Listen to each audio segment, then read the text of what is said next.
Γεια σας και καλώς ήρθατε σε ένα ακόμη tutorial τσιγκελάκι βελονάκι.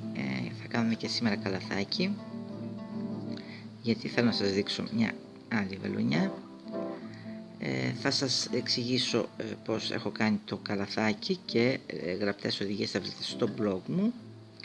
Το link από το blog μου μπορείτε να το βρείτε είτε στο τέλος του βίντεο αυτού, είτε κάτω από το βίντεο στο κανάλι μου YouTube, ή όσες από εσάς γνωρίζετε μπορείτε να πάτε κατευθείαν, γιατί έχω και σελίδα ειδικά με καλαθάκια. Όλα αυτά τα link θα τα βρείτε, θα τα βάλω. Λοιπόν, αρχίζουμε με δύο λόγια. Κάνουμε το μαγικό κύκλο και 8 άριχτα γαϊτανάκια μέσα στον κύκλο. Κλείνουμε με μια βουβή βελονιά το γύρο. Πρώτος γύρος εδώ, μια λυσιδίτσα και ένα άριχτο γαϊτανάκι στο ίδιο σημείο, και σε κάθε βελονιά από 2 άριχτα γαϊτανάκια. Κλείνουμε το γύρο με μια βουβή βελονιά, γύρος 2, μια λυσιδίτσα και ένα άριχτο γαϊτανάκι στο ίδιο σημείο, και εναλλάσσουμε. Μπορείτε να εναλλάσσετε ένα άριχτο γαϊτανάκι στην επόμενη βελονιά και 2 άριχτα γαϊτανάκια στην ίδια βελονιά στην μεθεπόμενη. Δηλαδή εναλλάσσουμε μία βελονιά με ένα άριχτο γαϊτανάκι και μία βελονιά με 2 άριχτα γαϊτανάκια. Καθ' όλη τη σειρά ένα άριχτο γαϊτανάκι και 2 άριχτα γαϊτανάκια. Αν θέλετε να το κάνετε πιο μεγάλο, μπορείτε να προσθέσετε ακόμη έναν γύρο, μία λυσιδίτσα, ένα άριχτο γαϊτανάκι στο ίδιο σημείο, και να κάνετε ένα γαϊτανάκι στις 2 επόμενες σειρές, και στην επόμενη, στην τρίτη, 2 άριχτα γαϊτανάκια στην ίδια βελονιά, ένα γαϊτανάκι σε κάθε μια, ένα άριχτο γαϊτανάκι σε κάθε μια από τις επόμενες 2. Στην τρίτη 2 άριχτα γαϊτανάκια στην ίδια βελονιά. Λοιπόν, μετά έκανα τον τρίτο γύρο κάνοντας μία λυσιδίτσα και ένα άριχτο γαϊτανάκι στο ίδιο σημείο, και έκανα καθ' όλη τη σειρά ένα άριχτο γαϊτανάκι, αλλά δουλεύοντας εδώ στην πίσω θηλιά. Εδώ στην πίσω θηλιά ένα άριχτο γαϊτανάκι στην πίσω σειρά, καθ' όλη τη σειρά.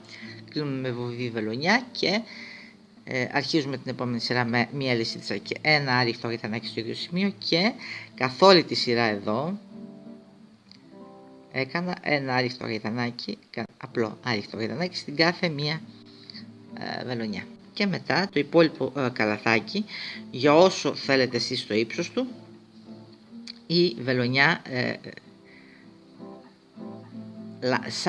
λάστιχο, η βελονιά λάστιχο 2x2. Λοιπόν, για να κάνουμε αυτή τη βελονιά κάνουμε μια άλλη σιδίτσα και αρχίζουμε. Λοιπόν, όπως βλέπετε εδώ έχουμε 2 καλές, να τις πούμε έτσι. Λοιπόν, τοποθετούμε σε αυτές τις 2 σειρές, τοποθετούμε εδώ το βελονάκι και κάνουμε από ένα άριχτο. Και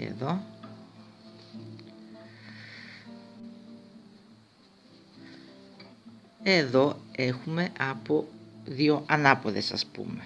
Οπότε εδώ κάνουμε από μία βελονιά εδώ στην πίσω θηλιά, και εδώ στην πίσω θηλιά, εδώ βλέπετε εδώ πίσω, στην πίσω θηλιά εδώ. Ξανά εναλλάσσουμε 2 καλές, πατώντας εδώ στη μέση, εκεί που είναι το νι, εδώ το βελονάκι μας, και 2 δουλεύοντας την πίσω θηλιά, εδώ την πίσω θηλιά, μία και μία, 2. Ξανά 2 καλές τοποθετώντας εδώ το βελονάκι, μία και μία, 2,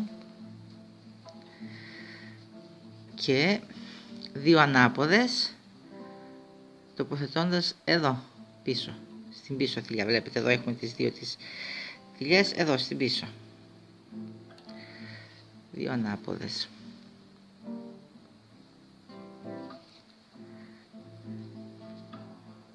Ξανά, εδώ, πίσω.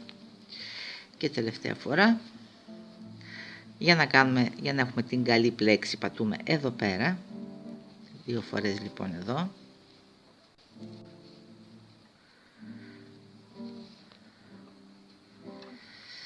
Και για να έχουμε την ανάποδη, παίρνουμε εδώ την πίσω θηλιά, εδώ την πίσω θηλιά, η μπροστινή και η πίσω θηλιά, παίρνουμε την πίσω και εδώ ξανά παίρνουμε την πίσω και ούτω καθεξής. Για να κάνουμε τις καλές πατούμε εδώ και να κάνουμε τις ανάποδες πατούμε εδώ πίσω. Ελπίζω να σας άρεσε η ιδέα, ελπίζω να σας έχω φανεί χρήσιμη. Ως την επόμενη φορά, να είστε πάντα καλά, γεια σας.